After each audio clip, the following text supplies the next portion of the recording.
नमस्कार दोस्तों। इस वीडियो में जिस स्टॉक के बारे में हम बात करने वाले हैं उसका नाम है इंडियन ओवरसीज बैंक। ये स्टॉक 67.30 के प्राइस पे ट्रेड कर रहा है। मार्केट में इसने 1.65% का डाउन मूव दिया था और मार्केट कैप है इसकी 1,27,194 करोड़ की। मोटर होल्डिंग 96.40% है। बुक वैल्यू 14.80 है। डिविडेंड ये स्टॉक देता नहीं है एंड फेस वैल्यू 10 है। फंडामेंटल वीडियो मैं ऑलरेडी बना चुकी हूँ, प्लेलिस्ट में ऐड कर दूंगी, आप देख सकते हैं। अभी के लिए शॉर्ट में देखें तो स्टॉक 50 एंड 200 दोनों डीएमए से ऊपर ट्रेड कर रहा है, जो कि एक अच्छी बात है। पी रेशो की बात करें तो 5 ईयर्स के टाइम स्पैन पे मीडियन से थोड़ी सी ऊपर है, कोई परेशानी की मुझे अभी बात नहीं लग रही। एंड 1 मंथ के टाइम स्पैन पे देखें मीडियन चेंज हो चुका है, लगभग 46 के आसपास का मीडियन है एंड 48 के आसपास की RSI है, तो कोई दिक्कत परेशानी की बात मुझे लग नहीं रही है as such. Sales and margin देखें तो ग्रॉस प्रॉफिट मार्जिन बिल्कुल 100 पे इंटैक्ट है एंड जो रेवेन्यू है वो क्वार्टर ऑन क्वार्टर इंक्रीज हुआ है। एंड अभी इसका जो क्वार्टर का रिजल्ट है, जो क्वार्टर खत्म हुआ उसका पेंडिंग है, उसका डेट आ चुका है, वो हम आगे डिस्कस करेंगे। उससे पहले हम ये देख लेते हैं कि शेयर होल्डिंग पैटर्न में कोई डिफरेंस आया है या नहीं। तो प्रमोटर की शेयर होल्डिंग बिल्कुल इंटैक्ट है, वही है सेम। FIIs की भी सेम है। DIIs ने बहुत ही छोटू सी बढ़ाई है एंड वही छोटू सी पब्लिक से कम हुई है, तो कोई मेजर चेंज नहीं है, बट बहुत छोटू सा चेंज है। अभी के लिए आगे हम इसके चार्ट पे देखिए। सबसे पहले तो हम देखेंगे कि ये स्टॉक ना काफ़ी टाइम से काफ़ी अच्छे मूव देने के बाद यहीं पे ट्रेड करे जा रहा है। लगभग 100% के मूव देने के बाद ये काफ़ी टाइम से कंसोलिडेट कर रहा है। और कब से कर रहा है ये? लगभग 5 मंथ्स हो चुके हैं इसको। फेब, मार्च, अप्रैल, मई, जून, ये जुलाई चल रहा है, जुलाई का मिड चल रहा है, तो 5.5 महीने के आसपास इसको हो चुका है। इसी रेंज पे कंसोलिडेट कर रहा है एंड इसका जो रहा है, ये जो रेजिस्टेंस है इसकी 68.86, मतलब 68 की लगा के चलते हैं, 68.60 के आसपास की ये रेजिस्टेंस इसकी बहुत ज़्यादा स्ट्रांग है। नीचे और भी काफ़ी छोटे छोटे रेजिस्टेंस है, बट ये वाली जो रेजिस्टेंस है इसको ये ब्रेक करता भी है, ऊपर हल्का सा सस्टेन करता है, पर उस कंपैरिजन में सस्टेन कर नहीं पाता है। कि ज़्यादा टाइम तक सस्टेन करता नहीं है, अगले दिन गिर जाता है या 1-2 दिन में गिर जाता है नीचे, और फिर इसी 68.60 के रेजिस्टेंस के नीचे आ जाता है। मतलब हम 68.60 ने 69 की लेके चलते हैं कि 69 के रेजिस्टेंस के नीचे नीचे ही ये स्टॉक रह रहा है, ठीक है। तो अभी के लिए ये स्टॉक जहाँ पे ट्रेड कर रहा है वो क्या है, वो इस टाइम पे है, इसने क्लोजिंग दी है 67.29 की एंड ये भी एक रेजिस्टेंस है जो कि है 68 की, जो जिसके अभी हम बात कर रहे थे। तो वहाँ पे ये स्टॉक मंडे को गया, उसके नीचे ही इसने क्लोजिंग दी एंड ट्यूसडे को यहाँ पे इसने निकलने की कोशिश करी। वॉल्यूम जो मंडे को आया था 83.169 मिलियन का NSE पे एंड ट्यूसडे को आया है 26.93 मिलियन का NSE पे। तो वॉल्यूम में काफ़ी ज़्यादा ड्रॉप यहाँ पे देखा गया है एंड स्टॉक फिर से उस रेजिस्टेंस के नीचे हमें ट्रेड करता हुआ दिख रहा है। क्लोजिंग भी उसके नीचे ही थी, बट उम्मीद थी कि ये निकल जाएगा क्योंकि वॉल्यूम एकदम से स्पाइक अप किया था। उम्मीद थी निकल जाएगा, बट निकल नहीं पाया ये स्टॉक एंड फिर से उस रेजिस्टेंस के नीचे है। अब इसकी रिजल्ट की डेट आ चुकी है, तो पहले हम BSE पे चलेंगे, उसके बाद हम सारी टेक्निकल एनालिसिस करेंगे।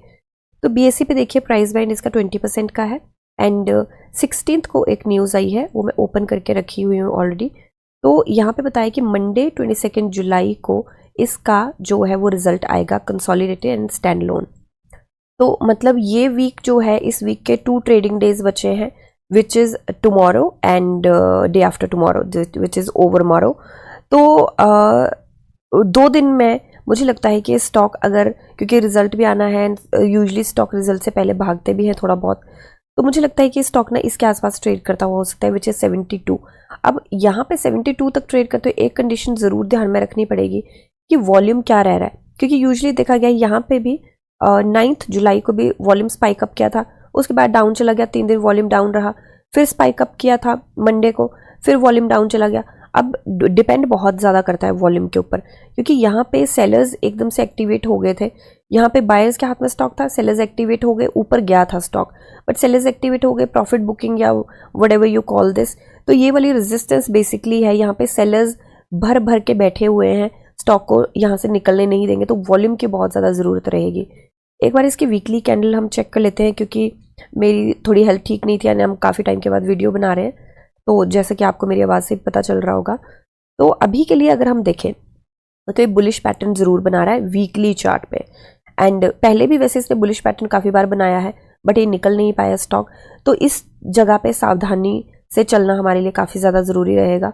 यहाँ पे स्टॉक ने कोशिश करी है जाने की, लास्ट वीक में भी कोशिश करी है, इस वीक में भी कोशिश कर रहा है, बट यहाँ मुझे लगता है कि अगर फ्रेश एंट्री बनानी है तो ये जो 68.60 के रेजिस्टेंस है ना, ये एक बार ब्रेक हो जाए और इसके ऊपर स्टॉक 2-3 दिन के लिए सस्टेन कर जाए, या 2-3 दिन के लिए सस्टेन करने का से मेरा मतलब अगर कम कम वॉल्यूम में करे, और अगर ज़्यादा वॉल्यूम आ जाता है तो मुझे लगता है कि इसके ऊपर अगर लाइव मार्केट में भी इससे ऊपर निकल लेता है और वॉल्यूम काफ़ी अच्छा रहता है तो मुझे लगता है कि एंट्री बहुत अच्छे आराम से हम बना सकते हैं। तो अभी RSI देखें तो RSI हमारी 60.66 पे है and smooth and moving average को भी RSI कट कर रही है, 60.47 पे स्मूथ मूविंग एवरेज है।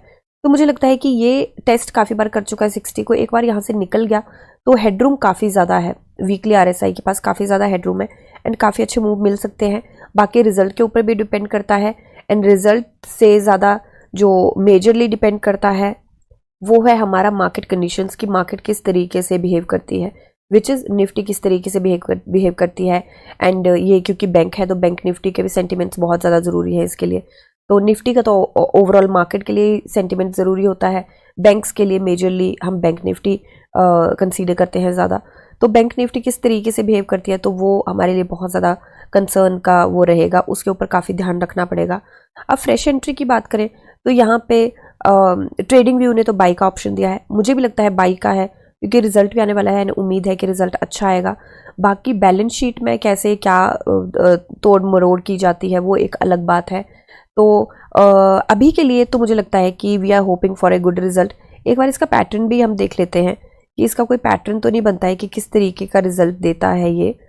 तो जस्ट अ सेकेंड, तो सेल्स एंड मार्जिन में हम हैं एंड ऐसा कोई पैटर्न नहीं है यहाँ पे, तो लगातार ये बढ़ता ही जा रहा है। तो उम्मीद है कि इस बार भी इसका रेवेन्यू बढ़ेगा ही, तो रिजल्ट की काफ़ी अच्छे की उम्मीद है एंड अगर काफ़ी अच्छा रिजल्ट आता है तो मुझे लगता है कि यहाँ से निकल सकता है क्योंकि पुराने रिजल्ट के टाइम पे काफ़ी भागा था एंड उसके बाद से कंसोलिडेट ही करा है। जो मार्च में आया था रिजल्ट, जन के रिजल्ट के आसपास भागा था, मार्च में जो रिजल्ट आया था उसमें कुछ खास इसने किया नहीं था एंड यहाँ पे देख लेते हैं अप्रैल में कुछ खास ये कर नहीं पाया था, हालांकि इसका रेवेन्यू काफ़ी अच्छा आया था।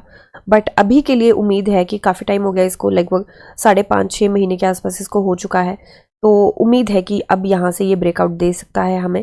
अब यहाँ पे एक बार देख लेते हैं कि इसका कोई ये पैटर्न तो नहीं बना रहा है कि जिसकी वजह से कुछ पैटर्न हम रीड कर पाएँ और हमें पता चले कि कितना टाइम ये वेट करता है। तो यहाँ पे अगर हम देखें तो इसने यहाँ पे भी लगभग 100% के आसपास के मूव दिए थे एंड ये दिया था हमें अक्टूबर में। अक्टूबर के बाद ये कब भागा है? जनवरी में। अक्टूबर, नवंबर, दिसंबर, जन, तो 4 महीने बाद भागा था। यहाँ पे काफ़ी ज़्यादा टाइम हो गया है इसको। पीछे भी देख लेते हैं कि क्या करता है ये। तो यहाँ पे भी इसने काफ़ी अच्छा रन दिया था, नीचे गया था, कंसोलिडेट किया और यहाँ से देखते हैं कहीं से, तो जनवरी मिड एंड ये भागा कब था? अगस्त में। सो यस, पहले भी इसने काफ़ी टाइम लिया है यहाँ पे भागने के लिए, तो मुझे लगता है कि हो सकता है यहाँ पे भी ये अब ब्रेकआउट के आसपास बैठा हो। तो अभी RSI एक बार चेक कर लें हम, तो RSI इस टाइम 57.09 पे है, काफ़ी अच्छी स्टेज पे है। अगर यहाँ से मूव देता है, ब्रेकआउट देता है तो हेडरूम काफ़ी है।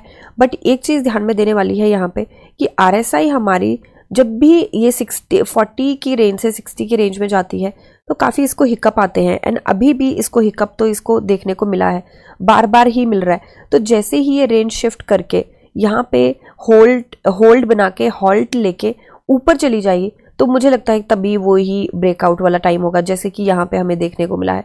ये वाला जोन हमें मुझे लगता है कि क्रिएट होता हुआ दिख रहा है। तो ये वाले जोन में अब यहाँ पे RSI को 60 के ऊपर हिकअप तो आएगा, RSI 57.09 पे है। तो हमारा मेजर जो नज़र हमें रखनी है वो रखनी है हमें वॉल्यूम पे। रिजल्ट तो 22 को आने वाला है, तो रिजल्ट डेट आ चुकी है, तो उससे पहले हमारे पास सिर्फ 2 ट्रेडिंग डेज है। हो सकता है कि 2 दिन में कुछ कमाल कर जाए ये स्टॉक, तो वॉल्यूम के ऊपर ही डिपेंड करता है सब कुछ।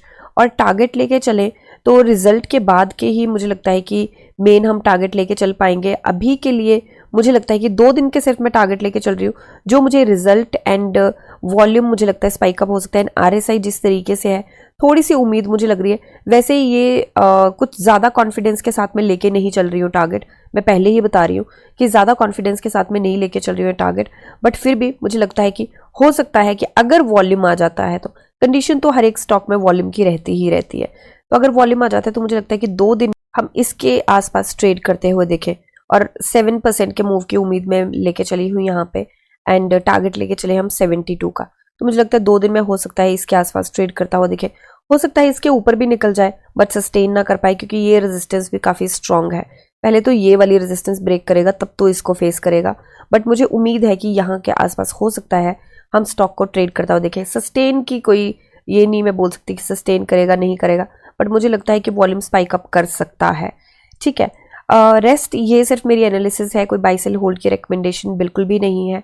आप अपनी एनालिसिस कीजिए, जानिए समझिए पढ़िए और फिर इन्वेस्ट करिए। मिलते हैं नेक्स्ट वीडियो में, तब तक के लिए शुक्रिया एंड हैप्पी इन्वेस्टिंग।